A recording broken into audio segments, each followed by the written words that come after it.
الحمد لله رب العالمين المبدئ والمؤيد يؤتي من شكر والمزيد واشهد ان لا اله الا الله وحده لا شريك له والفعال لما يواشى محمد عبده ورسوله مبعوث رحمة الله على اله وصحبه الذين قضوا الحق بكنا yo mbadingol mbe mbadin sunnamol be kontonna momo be dawda sayintem banko kan anin banko e bandala kununga audio de da non lafta hani bi kamol hakilo bulande ka findindi ka to ko karamol na ustazol anin na mashayikhol itolle en karande fadhakkir fa inna dhikra tanfa'ul mu'minin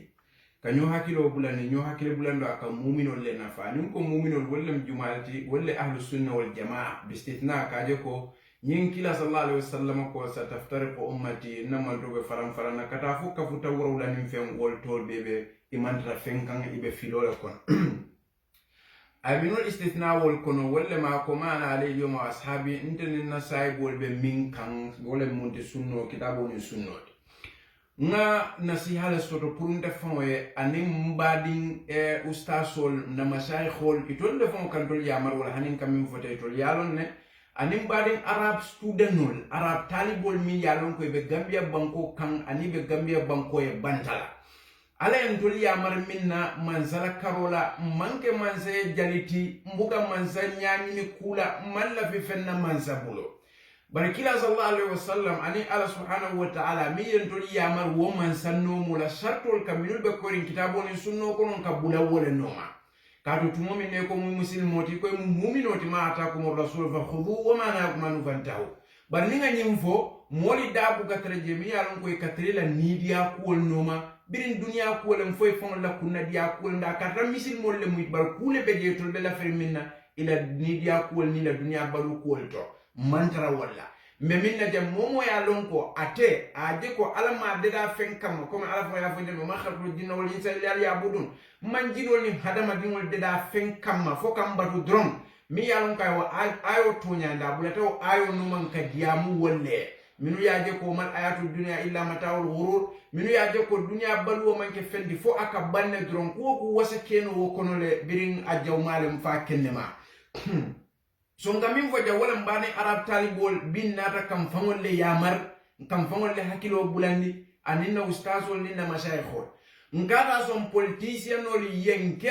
tulun nawti bulo kono ilaftanga kenya minga ke wanyama ibe fintle bita kumol le fulanye bang mini alon ko ilafta futala dulal to ka futa je pour ka osa ni adel lafta o fulani pour ka mol hakilo murni ko maddo mandi bi politicien no mi an ko ka findi ka diam arab student no la kuala ibe mansa nyino la pour be futala mansa to nyami pour ka arab student no use ni wala ni bebe banko kan min sa ta sanji talul ni fendi inyabe una ustazo le inyabe so islamic council le inyabe mahadolla inyabe arab school la muni atine man findi yo wala ko kele yo wala ko fasa yo wala ko fo nin ayatra ikamin fo dato wala mu ko mi an ka be sonno mo kono bare muka kiti wa balla bramin kono fola jang motan tol use no la imari la agenda kan ite mari la kuole mi alon ko be jeni wala nata pour ka arab school no use ye futawla mba fola ko hani manta kala ala en tol yamar minna wa atiullah wa atiur rasul wa ulil amri minkum nimin lafta kala fayla sofo dila nidia ka yeta fasarni fasarnya dola comme Sheikh Albani kamin fo nidia tie nidia momi la fani en tol fana man sila so be min fo la we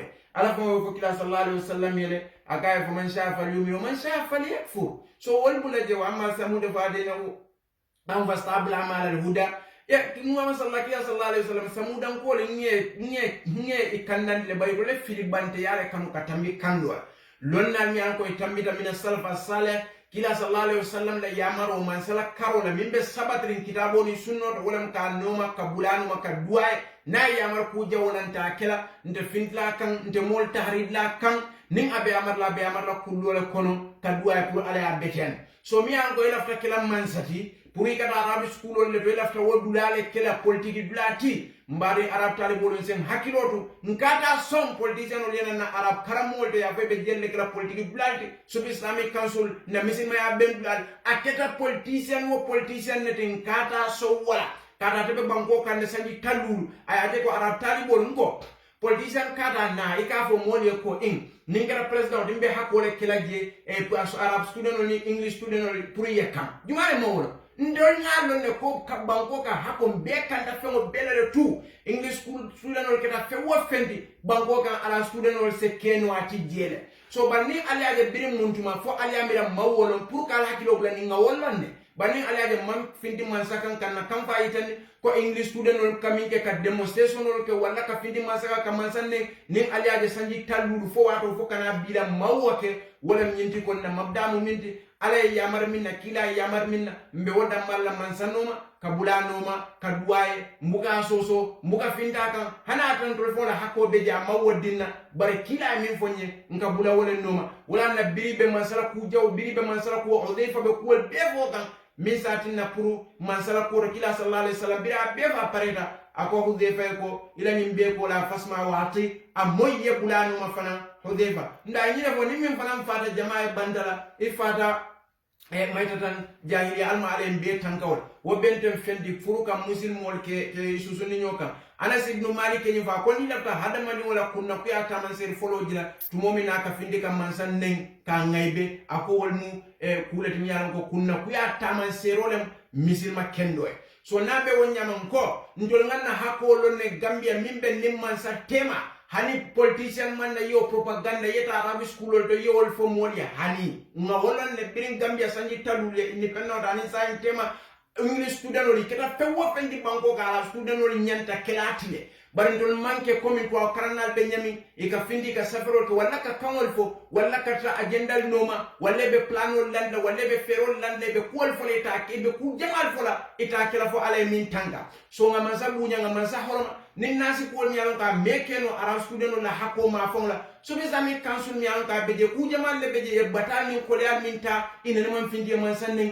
ina man fen fo man sa ina barika duayele e be amaro no ma dron so nyaala school mi akoy bebe Gambia ndol do ya marole noma sunna mo be dawda ka bula kitabo ni sunno ma buka bulala ni diano ma ta kitabo ni sunno la hadisol mi ko ngefo ina man sala kula diamo ketala lonna ya sabati ni salafol kamenda alta aliya jibe ale fota la lumol la nem moya kuma do fo aliye mi alon ka ninna nyim man kile min kitabo ni sunno tata pour man sa no moni la lumol le min fo je amari ala ni diale fo ay kuma kense mo fo atebe ku dole ko to alafta wala komi moltata e kaw kenyami yahudol yo sibakele afatuminuna bi ba'd alkitabi wa takfuruna bi ba'd son tolte o kala wati bari mata kum rasul fa khudhu wa manakum anu fantahu mo kate fam batandi wala ali jam fam molla arabi school la keke politique blalti ali fonyo ka arabi school dan wallahi e kamtani wo alkata la ida nta mu femo min digal la ida la mun ntolle be tama manjari moyel la ida a embassy yalem a ministre yalem a president yalem a diplomatique yalem ntol bele tam nde tamu min yusufi kan la ida mun kata la ida son tol nga wolonne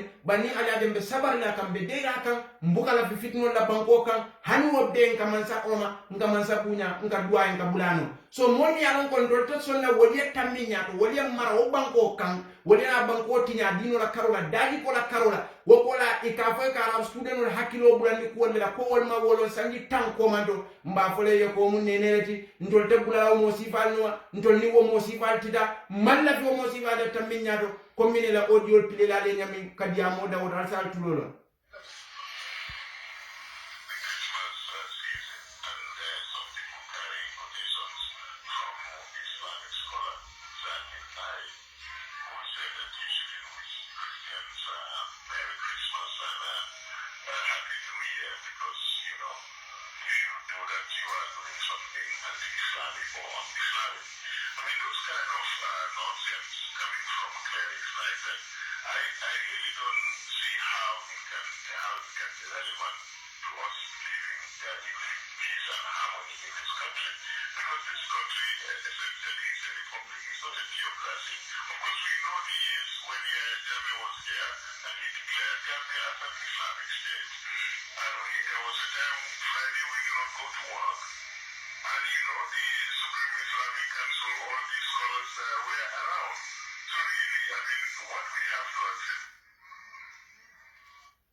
Yes.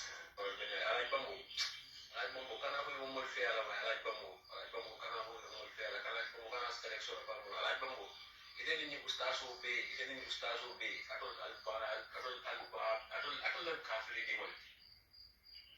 itani ustaso me be bisi ni chimu jam kafiri ding na Afrika asding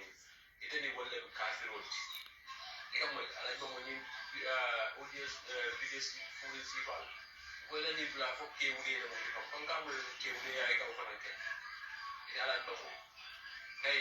ala fo ni ay ka kan bu ka dia mute adama di mo ka dia mute ina ba fo juli bi ko mo kafir wala just mistake mo ke hamadiya ga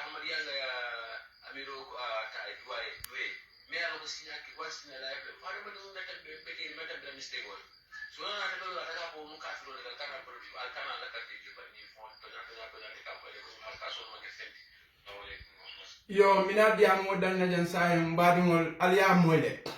folo momi finta gambia misilmo benen ay kila sunno nen ay istihza'u kula billahi wa ayati wa kuntum tastazu la ta'tadiru qad kafartum ba'da imanikum biri ka kira mistake okay ne misilmo mistake ka fintla ay wo koyndi bari min nata jawya ate ko amanke mistake ti ando anyanta kelala be keno la wolmu modle mi yan konta sonna ye maranna mol me kitabo ni sunno fani ka fa madiyal mu kafiro le da ko kila ni alqur'ano ni wokumo be mun nonsense wole mbadin talibol sen hakilotu nyim molin kata so yenna karambul ni na madraso ni na mahadol to ke ato politique blati kini nyim fanam findita nan ibe nyim molle noma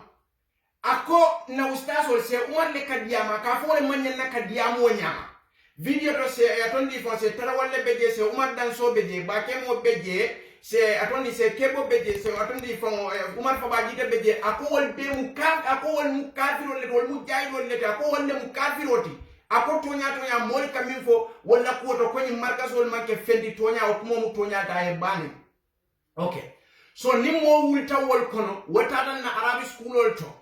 aka fange ko arabic school wol mela hakolo aka ofo wali walla la takarte lebul wo morin te sonne tambi nyaato ara talibolin sen hakilo tu politician kata use pour asabat la agenda nka pour nga mansa tuje walla nga findi mansa kan walla nga mansa ne momo se hakilo doro na traité mari be kitabo ni sunno le noma imantre la nidia noma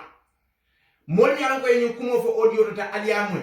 waliyan to ni na masaykhol be ne yembe kafiri ni wole banko marate kala musulman society ye kay o fonti dino la karola dadi ko la karola banko la karola e quand même fa himayatu din wal akhlaq khairu min himayati al hudud ni wo man raje fem man so ko teke so se hakilo du bake momo politician kunti o konti wulta tada arabic school leto molian to ngako mi lo biri sanyi talun to le fo wollong itolti kara ko mi fo ala bay se ala so kono to la demanke politique blati ala e min fo to kam mol karandi walla jam ala e min fo kila fo sunno mansa no mon to ka wolle fo molye ngabula wolle noma ndol tekela moliti